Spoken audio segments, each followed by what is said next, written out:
Arise, minions, and batten down the hatches as we leave behind the safety of the Humblewood to check in with the crew of Dark Fortunes. Hello, hello. I'm Rory, aka Final Gambit, and I am playing Silence Furuiken, Level 2 Mapok Warlock. Hi, I'm Mike, and I'm playing Mimir Elderbrand, the Level 2 Corvum Bard. Hi, I'm V Muse, and I'm playing Sionnach MacTyre, Level 2 Vulpin Fighter. Hi, I'm McLokin. I'm playing Auryn, the Level 2 Servant Barbarian. Hi, my name is Johnny. I'm the Dungeon Master. Welcome to the Dark Fortunes podcast. I'm Lisa Chen, and I host Behold Her, a monthly podcast that shines a spotlight on women in the world of tabletop games. There are so many women to behold in this amazing hobby, and our experiences as female gamers are as diverse as we are as individuals. Through one-on-one interviews, audio essays, and panel discussions, all centered around a monthly theme, the guests on Behold Her share their unique stories as players, game masters, designers, artists, organizers, and so much more. Their words are inspiring, uplifting, and informative. Check out Behold Her Podcast wherever podcasts are found, or visit beholdherpodcast.com. Previously on Dark Fortunes. Captain Barton played a dangerous game trying to back Mimir and Sionnach into a corner for deals neither were willing to make. A plan was silently concocted, a first mate was acquired, and another deal was struck. How many dice do you provide to Barton? And how many are in front of you? Oh, I thought he had his own dice.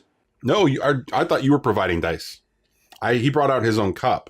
Oh, interesting. Okay, so my intent there was, here's my dice, and I was going to give him my dice. So if he thought that mine were loaded, he could then use them, kind of thing. Okay. I assumed he had his own dice, and we were going to swap, kind of thing. And he slides them across to you. They're gnarled, yellow, and for the ones, you see an interesting sort of etched emblem of an eye that looks very familiar, but not quite like the one you saw in the backside of the box. Interesting. It looks like an imitation of that, but a bad imitation. Interesting. He will hold that up and say, what is this? You know, I don't actually know. I won this off of a fellow who passed through here who considered himself a mystic of sorts. Oh. And he bartered for a passage on a ship up to the Free Paws, and I was able to take these lovely dice off of his person in return. Did you catch a name by chance? I enjoy this kind of lore.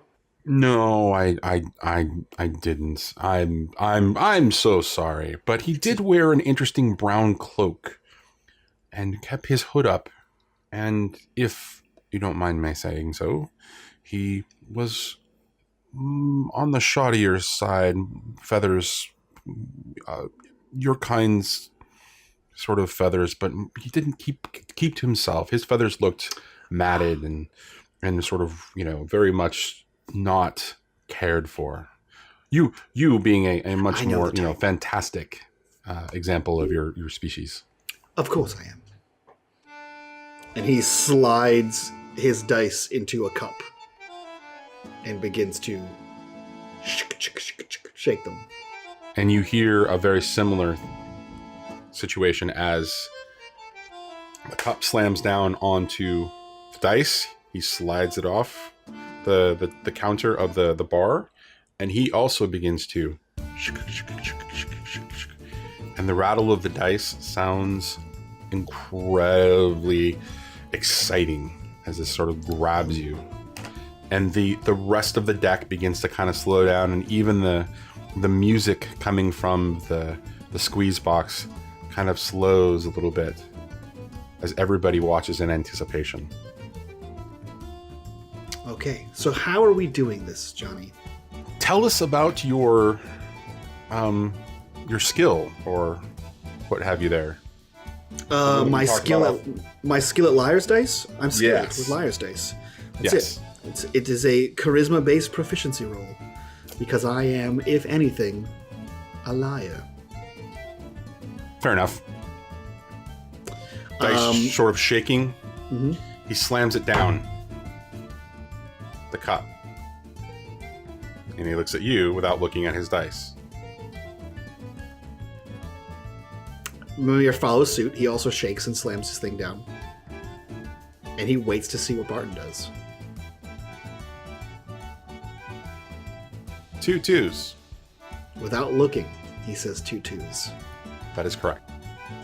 Interesting. Mimir cocks his head to the side and replies back with 3 4s without lifting his cup. 3 4s. He looks at you, staring in at your black eyes, assessing your the sort of the way that you're holding your beak, the way it's set. 1 5. 4 5s. Dramatic pause, and you see that he's about to speak. Roll. 18 plus 5. 23. You are the dice. I am. This is making up for all the 2s. Get wrecked. There weren't that many 2s in the first place. I can't play an instrument to save my life, but apparently I can lie my ass off. So he looks at you, and as he's about to speak, tell me how you sort of influence this situation with the game. What about it is the shift that you introduce? What is it that gives him a moment of like pause? I think so. We're sitting there with our hands on the cup, and after he says 4 5s, he lets go of the cup and sort of crosses his wings and leans back in the chair, as if like taunting him to call me a liar.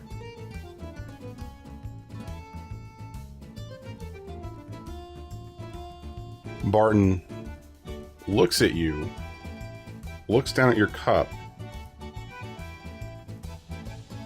Mimir Elderbrand, I deem you a liar.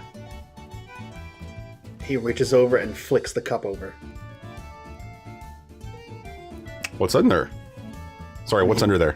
An array of dice. What's under there? It depends on what's under his. So there are, what did I say? 4 3s and 4 5s. 4 5s, yes. And there's probably like 6 dice in each cup. So there are 3. There's 3 and 3. 3 3s and 3 5s.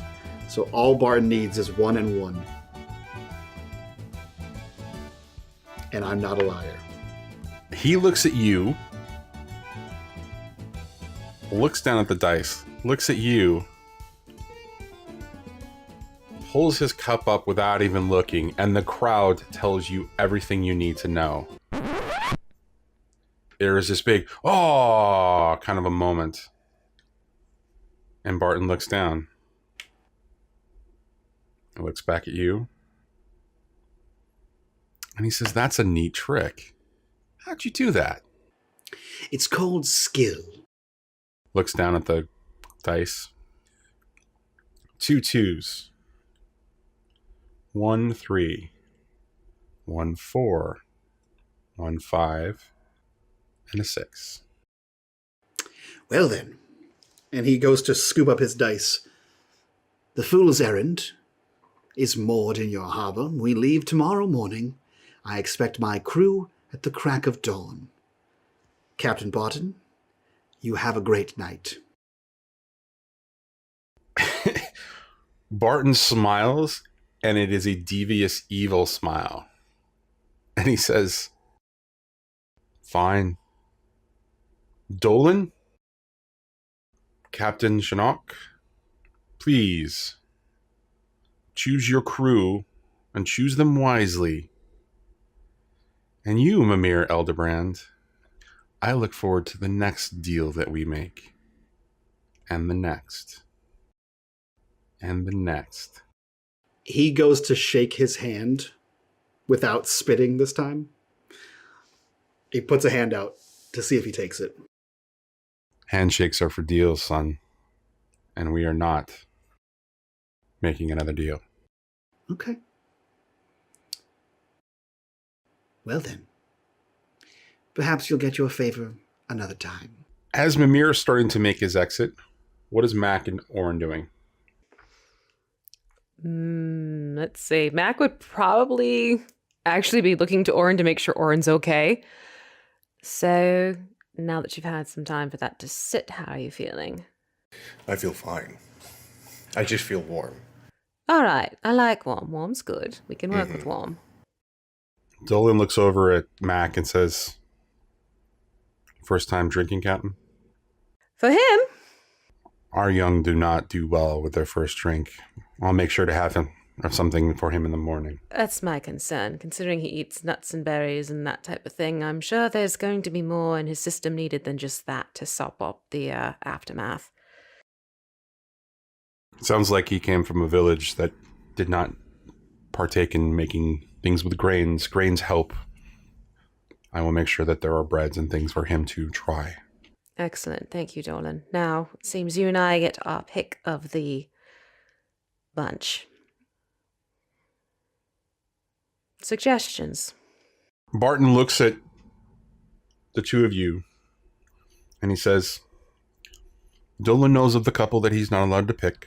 Otherwise, they are yours. Now, please make your choices. Make your deals with each individual. And please, return to the Sea Hags song anytime you wish. Noted. Thank you, Captain. Captain. So she would just sort of like twitch her tail, slight irritation, this white plume dancing behind her, and turn her heel and and face Dolan full on, squaring her shoulders back. All right. So, 4 of them. Let's get this done with. Dolan immediately says, with your discretion, Captain, I would like to make a couple of quick conversations and then we should be able to move quickly. What are the terms that you would like to offer them? We'd get them to the next port. See what we can manage in terms of payment. Should they decide to stay on with us, and they've proven their worth, we'll make it worth their while. Passage to the next port, and with the possibility of a much more lucrative career. Yes. Noted. With your leave. And he steps off and immediately begins to talk to 3 individuals who had called out to him in some way, shape, or form, acknowledged him as he stepped onto deck. And immediately, as you're watching this, Mim, what are you doing? Are you trying to head back already? Or are you waiting patiently for this to all kind of... He is at the door to the ship, waiting for this to be done. Okay. He obviously, he knows this was a show, and so he has full faith and confidence in Sionnach and her ability to pick a crew. He's just here to play a part. Sure. Dolan makes his move. You see conversations, handshakes, patting on the back, real love and care sort of being expressed between the 3 individuals that he sort of engages with. And we'll sort of note them if they become, sort of relevant otherwise to the story later on. The 4th individual, though, a Gerbine, a little bit on the younger side, a little bit rosier of cheeks, had a little too much drink, real loud mouth.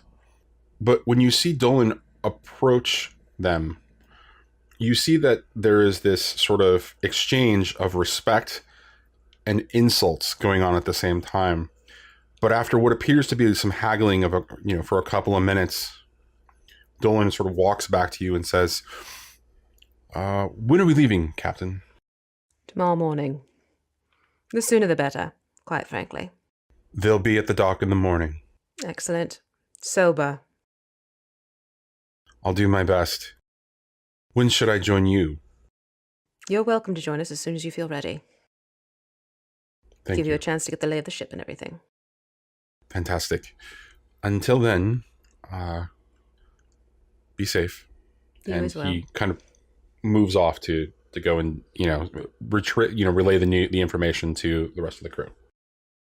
And so, as the three of you are sort of descending down to the rowboat, you find that there is a new individual there. Back to the dock, and as you kind of take this particular person in, this is an older Gallus who doesn't appear as strong or as sort of assured of themselves as Dolan did when he was rowing. Yes, but would you mind if I took one of the oars and helped you, because I have a little bit of pent-up energy left over after this evening? Oh, that's not typically the way. I mean, I replace Dolan when Dolan gets too tired. So, sure. I won't tell if you can you don't. keep a rhythm? Absolutely. All right. Do you mind if I sing a song to keep us in rhythm? I'd love it. I haven't heard a good one in a long time. And as the three of you kind of get settled in, and Mac, you sort of take one of the oars, the Gallus sort of takes the other one and starts to sing a tale of a fair maiden, and it's a sea shanty, a fair maiden who lost her love at sea. And the Gallus, it turns out, has a beautiful voice, although it's tired and sort of cracked with age.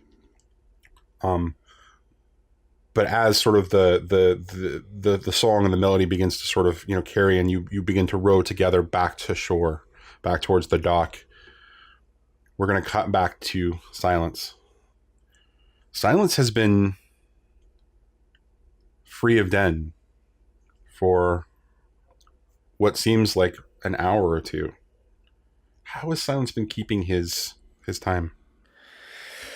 Appreciating the time he has alone, staring off and taking it in his own meditations, trying to establish within himself, ask the questions of himself that are unfettered by the opinions of Din, to see if they are his true intentions and his true feelings. Because Din has a lot of influence on him. Or at least as much as he chooses to deny it, Din has some kind of influence and some kind of say. So he's just reflecting, thinking about his pilgrimage, whether or not he's on the right boat at all, or despite being alone, and he is nervous about the situation to come. He's going to kind of knows he's going to be giving Din a lot more than he ever has before. And as he peers out the aft of the boat, of the ship, out towards where the sea meets the sky, Silence will whisper to himself, I will retain self. A horizon stays the same, even when changing. And reflects on the haiku a little bit, and then turns to look at the dock proper, steeling himself and awaiting the return of his fellows as he slowly begins to don his armor back on, preparing himself for this battle, savoring the time putting his armor on, because it's an important rite to make sure that you do it correctly. But if he's going to be battling wits, he might as well be fit for battle physically as well. And otherwise super nervous but happy for the reprieve.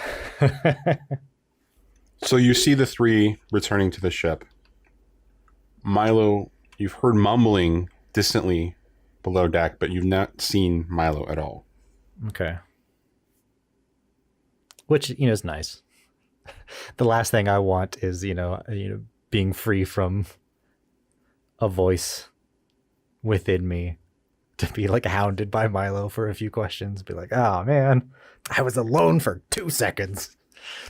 There was time now. And so as the three of you return to the ship, you see that Silence is beginning to don his armor again. You also see that the moon is beginning to reach its apex in the sky. And it's getting close to midnight. Mac, Yes. how do you want this done? Oh, there's little harm to him as possible, if that's possible. I have no intention to harm him. I know you don't. It's more the thing in his head that worries me. Right. Well, I mean, I can tie him up. Ropes are not something that worry me in terms of tight knots. we tie him up. Auryn stands guard. I guess we rifle off questions until we have our... Answers, yes. I'm not liking it, but I have a feeling this is what we need to do. I think it's the only way we can do it, at least. For now. Okay, well... And he, stretches. Silence. Silence will go down near to the mainmast and sit cross-legged. He'll put out the Masamune blade just out of arm's reach and the Wakizashi just out of arm's reach, sit cross-legged next to the mast and prop his back up, expecting to be tied up, as were his wishes. How much rope do you want involved in this one, Silence? 60 feet should do it. 60 feet. Right. How about we put a little comfort into consideration? And she'll actually pull off her, sort of like the necktie she has around her cravat. And she'll sort of wrap it around his wrists just to act as sort of a barrier. All right. 60 feet it is. Mimir, I'll take care of that if you have anything you need to work out with him first. Mim sort of squats down in front of Silence and sort of fluffs his coat and also tail feathers out behind him. He says, I'm going to ask you one more time. Is there any topics you would like me to steer away from? No. I don't think there's anything prying that I need to ask, but I also don't know what your acquaintance will just wantonly reveal. He will do so whether or not you choose to ask the right or wrong questions, either way. And how do we put the genie back in the bottle? Honestly, I don't know. I do believe that will be up to me. If I have any say in it, any small pull, I will tug. Auryn, if you don't mind. When I am done talking, Silence, to Din, if he does not go away, or you are unable to pull yourself out, if it is okay with you, I will have Auryn simply strike you unconscious with one blow. I was going to say precisely that. It's a way to reset my mental faculties. It was wise, Mimir. Thank you. Okay. Hopefully we can learn more here. Good luck. And he stands up. And with you, Mimir. This is a foe unlike any you have ever faced. You don't know the half of it. We all know that the worst part about playing a spellcaster in your favorite 5th edition fantasy RPG is having to write down all of the intricate details of every spell in your notebook, or flipping to the back of the book every time you forget what a spell does. But what if I told you there was a better way? Lucky for you, there is. Our friends over at Hit Point Press are launching their new Kickstarter for the Deck of Many animated spells. This new Kickstarter will include waterproof, artistic renderings of spells levels 6 through 9, as well as a fully animated tarot deck for all your soothsaying needs. Not to mention, animated condition cards if we hit our stretch goals. So if you want to enhance your level of play at the table, head on over to rebrand.ly/DFP spells and pledge for your very own deck of animated spells. That's rebrand.ly/DFP spells. And be sure to tell them Dark Fortunes Podcast sent you. And as always, happy gaming. All right, Mac. Talk to me about how you're doing this. I've gone below deck and I've tried to find newer ropes, knowing that the older ones probably have weak points and are frayed in some bits, and I want to be sure that this creature does not have the benefit of working with that. So I'm going through the lengths of rope that are in storage and picking out the best ones and bringing them up. And then I will start first with sort of working around Silence's chest, and it's more of a, face set with determination and less, this is something she's excited to do, more she's resolved to be sure that it's done right and well for his safety as well as the rest of the crew, essentially. Okay, so as you're rifling through the stores looking for new rope, you get a sense of what's going on with Milo. He's deep in the journal that Mimir has given him, and you can see that he's scribbling on the parchment question after question, reading a sentence, like using a finger, you're using a finger to like a feathered finger and just kind of reading a sentence and then asking a question, or you're writing a question and another question. He never takes note of what you're doing. And so as you step back up on deck and begin to bind Silence, I'm going to need a roll of some kind here. I'm open to suggestions about what you would like to use for this particular roll. We could always do sleight of hand with strength. Okay. Or dexterity, maybe. Let's do a sleight of hand. Sleight of hand, okay. So that... Oh. Come back. Okay. That's going to be a 17. All right, fantastic. That was really just a formality. I just wanted to know how strong and how long these would actually last. That was perfect. All right. As you're beginning to finish the final touches, tying off the ends, making sure that Silence is secured to the mast, Silence, you begin to feel the presence of Den returning. And it's like a sing-song voice is just kind of,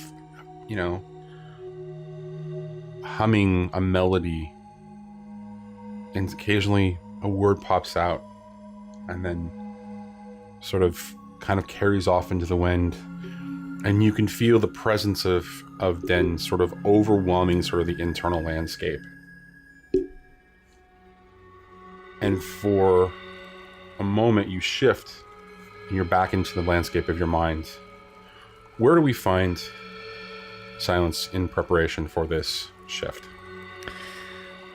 Walking down paths of, the village center, passing by where the sparring area is and where he intends to go, which is on the outskirts of the town. And like two strangers walking in a crowd, Din and Silence pass each other, both taking different spots within this. And Silence makes his way over towards this serene, beautiful area that he had gone to when Din had first left, trying to return to stay in some kind of positivity. And, letting Din take the foreground of his mind. As you're getting close, maybe, in your mind 10 feet from Den, they're swinging their head back and forth, going side to side, as if listening to a melody, a song, or something inside. And when you hit that sort of 10 feet mark, Den looks at you and he says, or they say, "Knock, knock, knock. My time has finally come." Are you ready? Oh, I'm sorry. That didn't quite fit the haiku, but... Are you ready? Try not to enjoy it too much. I haven't talked to another soul besides you for a long time. Of course I'm going to enjoy this. You won't take all of me. I will still be here. Remember that. My existence right now is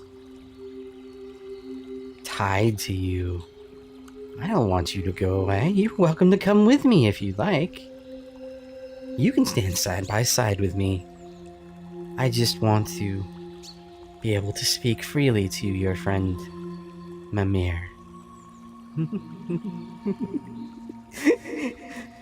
Please? Please come watch. No. Oh, you're no fun. That is true. As the both of you continue to go past, you hear Den's voice one last time. It really is too bad you can't enjoy this. There are so many things that I can show you. I hope one day soon you will call me a friend. And you hear him crack up a little bit. It goes both ways, Dins. A road. A pathway. There's much I can show you. The stripe. And everything between. That is a conversation for another day. Right now I have a guest waiting to talk to me. I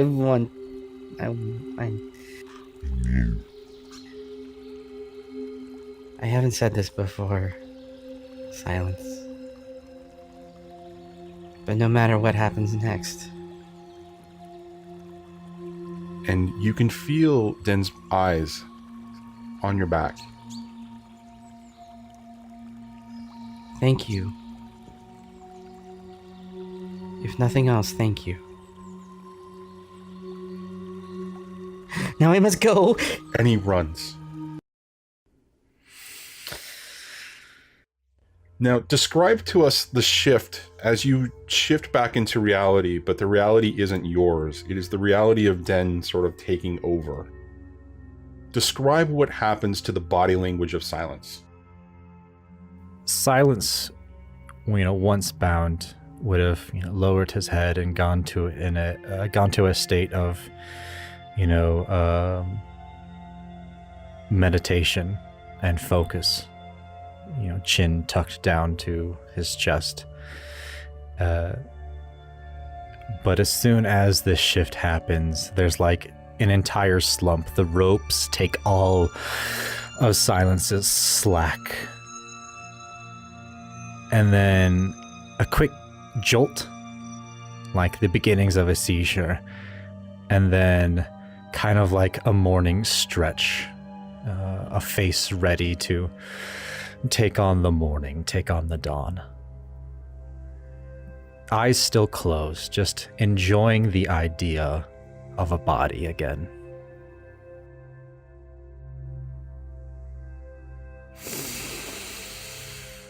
A nose to smell from, and a voice to speak, perchance to sing. Did it happen yet? I believe we just saw it happen. Yeah, that's not Silence in there. Okay. Din, I presume? Yes. He has a voice. A good voice, strong. You wouldn't know it by the way he speaks it. Always so meek. The voice with which one chooses to speak is of no consequence to why you're here. It's the first representation. of self. Of course it is.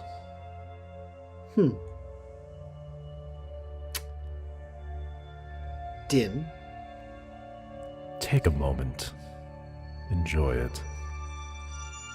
I've not spoken in a voice for so long. It's good to exercise the chords. Take on old times, voices we used to use. Rolich vogov bot voch.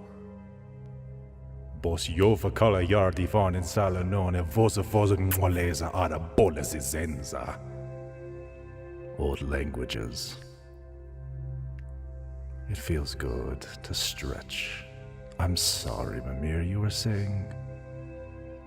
No, by all means, take your time. It is, after all, the first and possibly only time you'll be able to do it. I'm afraid you're mistaken. This will be the first of many exchanges. We shall see, Din. Now, Din, what can you tell me about yourself? Where is it that you hail from? You're not from here, Silence has so much surmised. He believes you to be an old god from somewhere else, as he describes it. What are you really?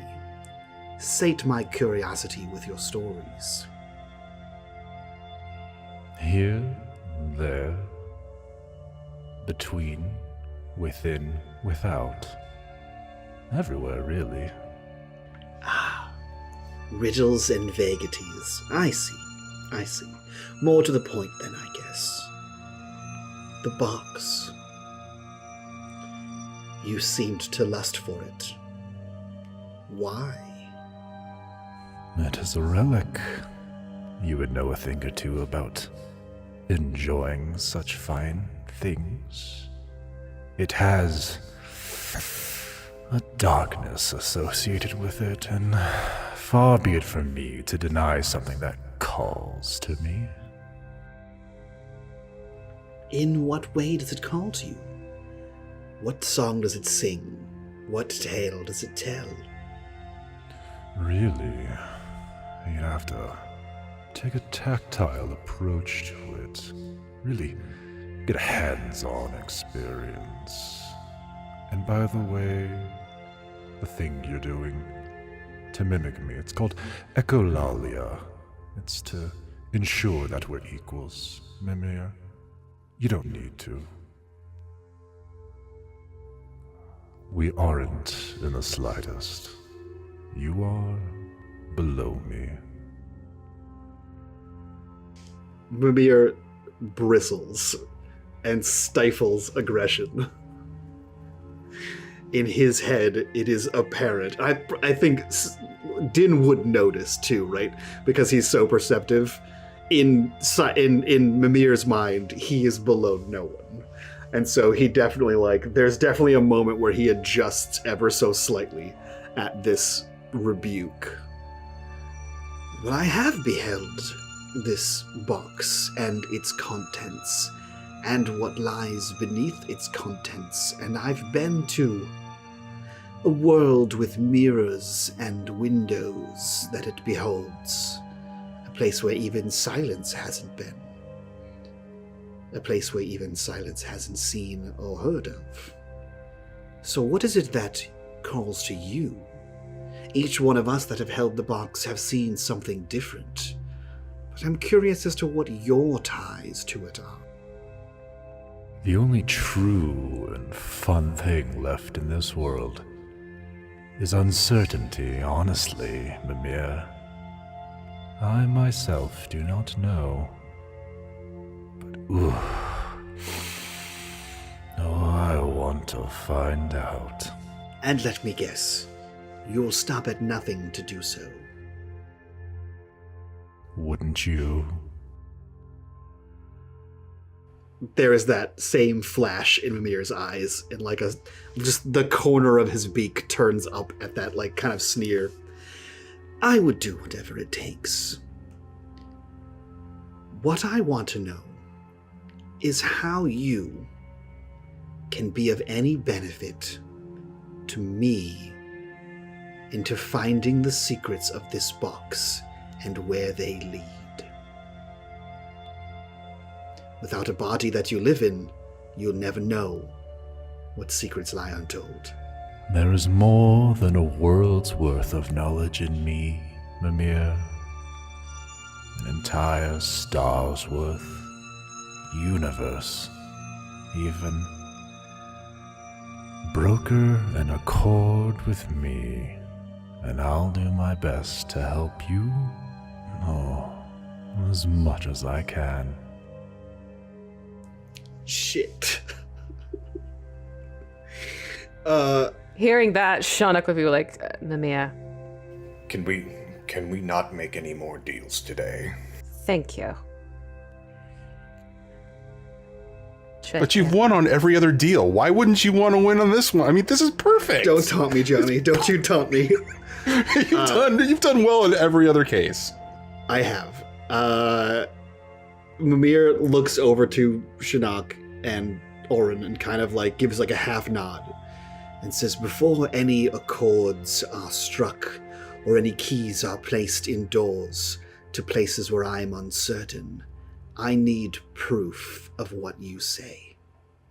Show me proof that you can help us unlock what this box holds, and we will discuss a deal in the future. Faith moves mountains, my friend. You can move them as well. You just have to listen to that faith within you. I've moved a boulder before. Ah, the people's champion. Do you know how much that child looks up to you? I'm pretty tall. That you are. At times. We'll see how that falters later. I can't get any shorter. Nothing from you, Tearbringer. Weary of accords, contracts. Roped yourself in plenty. You like to say a lot of things, don't you? You're getting used to that voice. I've been without one for so long. It's nice to be out and about. Of course it is. Who doesn't like a nice little vacation every so often? I have a question. You speak of faith, but it doesn't seem like anyone follows you. When you spread your love to everyone, imagine the greater gods of the Humblewood, beloved by all. That love spread thin means nothing. But if you had the power of one devoted, loyal servant, then that means so much more powerful. I have faith in myself. And another. Auryn will remember that. So you worship someone.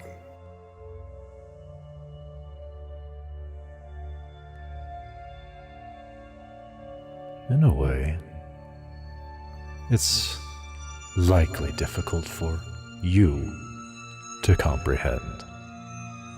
He's thinking. He's got a puzzled look on his face, and he's like, okay. Mimir, save me, please speak. Din, if you can't show me an act of this faith you so request, then I don't know when the next time we will have the chance to talk is.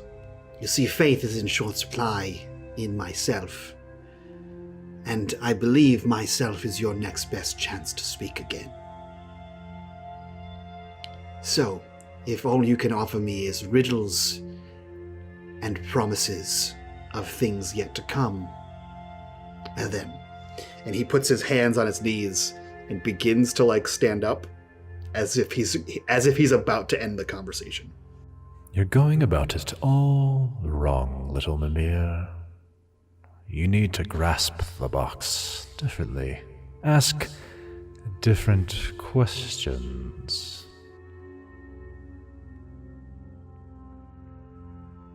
Questions of the box or questions of you, Din? The box is a mystery to me, Mimir. We've discussed this. Memory, my boy. Memory. I know much about many other things that will help the box be less so. Mac, Yes, Mimsy. do you mind running a quick errand? On the ship, Yes. Milo has my Right. book. Get the book, right? Please. Right. Get the book. I'll get the book. Thank Be you. right back. Definitely would go below deck and Milo, darling. Is it time to talk? Is it time to? Almost. We're getting close, but not quite. However, I do need that book back for a moment or two. And he, kind of shifts around and looks at the parchment. His questions continue to be written on, and they're all numbered now. And he's got 87 of them. And he just okay. Well, I just read this passage, and I've got 3 questions, and I still need to jot them down. So he closes the book, and he's like, okay, but you got to make sure to bring it back to me because I'm almost done. I have 10 more pages. 10 more pages. Lovely. Tell you what, why don't you go through the questions you've already written and see if there's any redundancies. Sometimes you have to double check your work. Ooh, that's okay, Captain. That's a really great idea. Just if you can bring it back, or if Mimir can bring it back, I'll be happy. I would love to talk to Mimir. I've got so many questions. I've got 87 questions. That's, you know what? 87 is a great number. Keep that in mind. I'll be right back. And she just zips up before you can even. Mimir, Thank you, dear. here's your book. Much appreciated. Forewarning, 87 and growing. Oh. Yes. Maybe one of those are the right one to ask. Oh, I do not like this one. I highly doubt it. Milo's pretty smart. Yes, what Auryn said. Mim opens the book to the symbols that are on the box. And he says, "What do these mean to you, Din?" My. The positions of the stars tell me where I am. We're not here, but we are close. That is the kind of information that Mim wants. And you can see that sneer kind of crawl back up his beak again. And he thumbs a page over to the drawing of the mirror. He says, "Have you seen something like this before?" I mean, it perhaps looks familiar. I've seen it somewhere before. Twice, 3 times, mayhaps. That information does come with a price. A deal, Mimir. Well, we've established that you are familiar with portals. And he slides the next page over and says, "And what about their keys?" And shows you the drawing of the symbol with the gem at the base of the box that's inside it. Something that Silence hasn't seen before. Oh, that's all familiar. Close friends, one might say. Mimir, the deal. It need be made. Then I can be more direct. Intimate. Well, let's establish that it is in fact a key. Which is the question I had. Now, where would one stash a key? Who can take a vision of a portal? You think you're getting the answers, Mimir. You're not. I'm getting close enough without making your deal, as of yet. It's a roundabout way. I'm learning how you speak, the way you're learning to speak, I guess. Oh, the moon, the stars, time passes, and I can just as quickly pass with it the details of what you're trying to do, Mimir, are very, very important. One misstep, and it is oblivion. It doesn't have to be that way. You wanted to get up and leave? I can do just the same. Leave you floundering in your ignorance, like a fish out of water, or a bird with clipped wings. Man. I think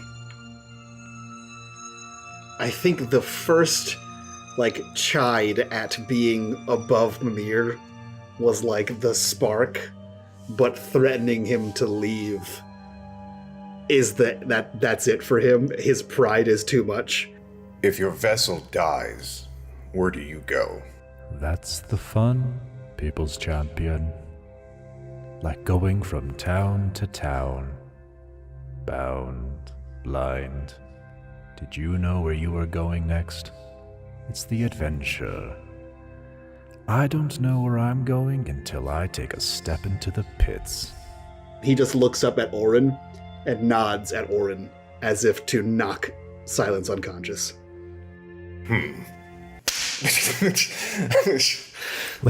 As you're reeling back, you can hear the audible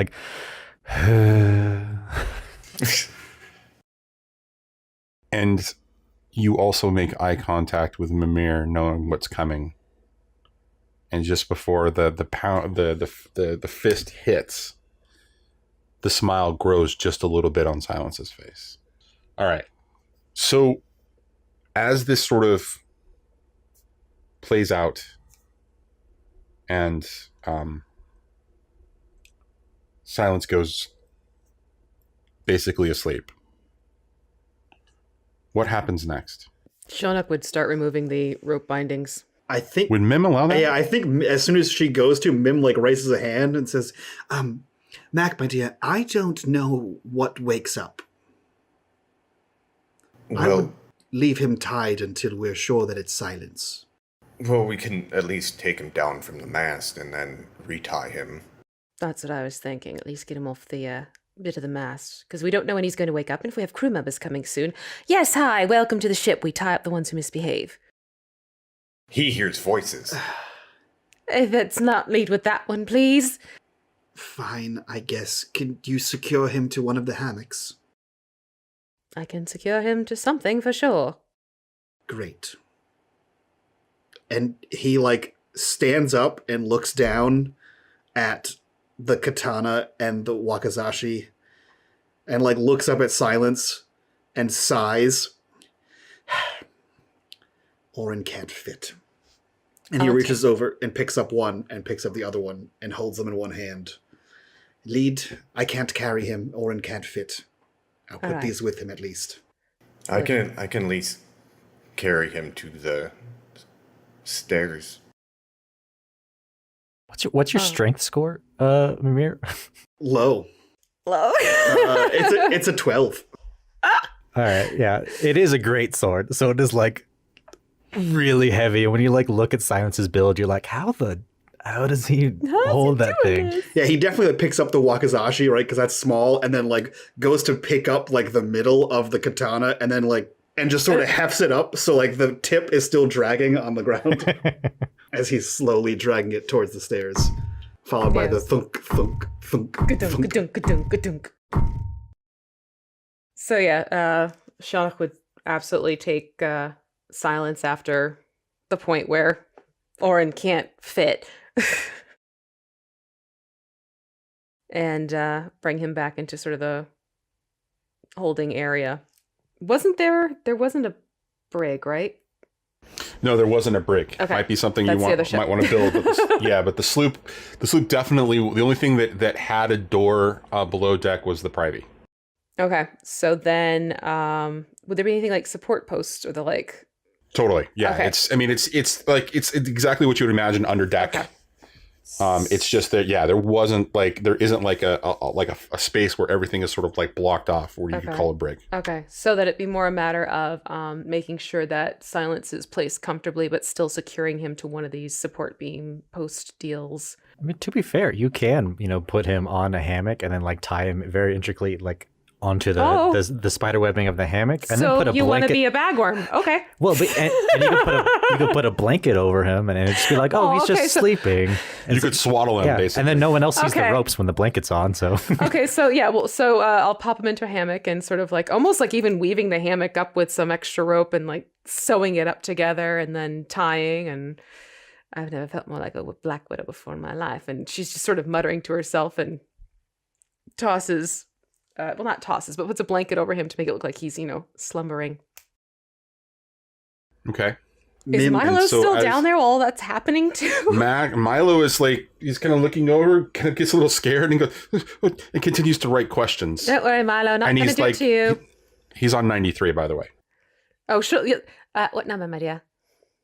93. That's a good number. Okay. That means you're 7 away from 100. Maybe make it a nice round number for him. That's can I get the book back? I would really love to get the book back. I'd love to be able to make that 100 before Mimir knows what's going. That sounds great. That sounds like a good long conversation. Yes, it does. I'll go see what I can do for you. You hear the thunk, thunk, thunk of the sword going down the stairs. Oh, Mimsy, my dear. Could you have the book back? Quite heavy. I'll take it. Thank you very much. I'm going to leave it here. And he puts it, leans it on the wall just out of where Silence could reach if he had arms to move. No touchy. And I think he pulls out a seat at the table and says, "Well, kid, it's time to answer your questions." And he plops down at the table across from Milo. Leaving Auryn on top on deck, what does Auryn do as Mim and Mac are downstairs? Goes to the gangplank or the prow and sits cross-legged and has the great axe, and he watches. As the night begins to pass, we fade into Silence's mind. Where is the personality of Silence inside of this landscape of your mind? I would like to think outside of his old home where he was raised. Just kind of staring at it, working up the courage to go near or around it, as it's not a place that harbors much great emotion. Just kind of waiting for Din to come back. You hear the twinkling of what sounds like metal on either glass or pottery of some kind, a fine pottery, catches your attention. And as you turn, you see Den behind a table. The implements of the tea ceremony presented in front of you. And without saying a word, they motion to the chair that suddenly appears on the other side. Silence will sit.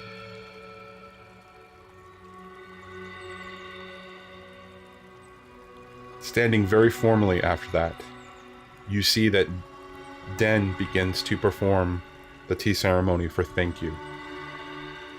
Slowly preparing the leaves, placing the cup in the appropriate fashion, bowing each time with the appropriate level of respect.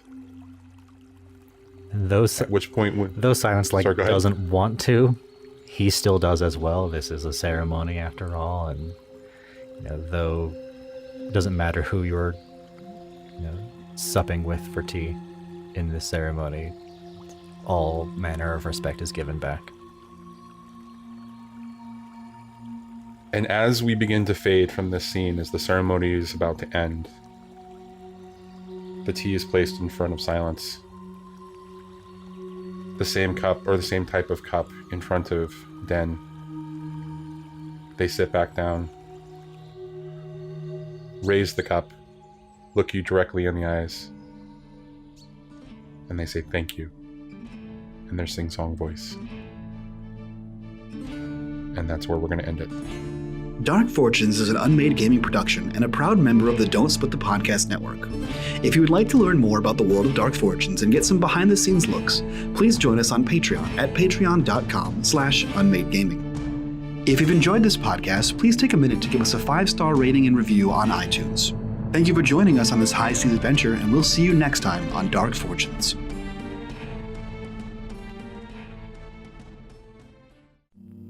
Gather round, travelers, to hear our tale. What can I say about the Venture Maidens? As much as I want to just go on and on gushing about my favorite podcast, I'll try and keep it short. The players are absolutely fantastic. I think my favorite thing about the Maidens is the way they collaborate with their fan base. They've created a community for us that they're also a part of. If you enjoy having your heartstrings pulled out of your chest whilst floundering for air and weeping silently to yourself because Celeste's descriptions of literally anything will make you wish you, too, were about to embark on an epic adventure with 3 killer ladies. Really killer. Killed a lot. This story is epic. I have cried tears, and I am not kidding. I have so many favorite moments. Kara's hangover routine, Saya's workouts, Arnadel's awkward flirting. I just love you guys so much.